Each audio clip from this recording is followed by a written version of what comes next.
कपाळावरती दोन भुवयांच्या मध्ये असलेले स्थान म्हणजे आज्ञाचक्र, जे योगशास्त्रामध्ये एक महत्त्वाचे केंद्र मानले जाते.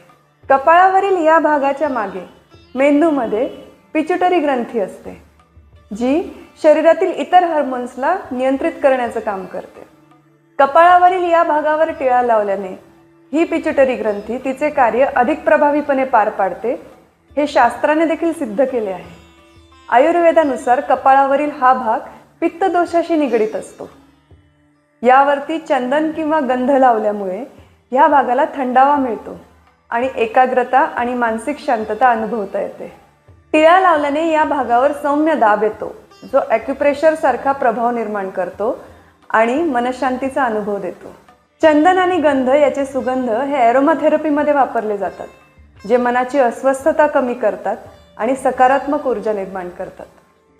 जेव्हा आपण कपाळावर टिळा लावतो तेव्हा मनामध्ये नम्रता, भक्ती आणि आत्मजागर निर्माण होतो, ज्याचा शरीरावर आणि मनावर सकारात्मक परिणाम होतो.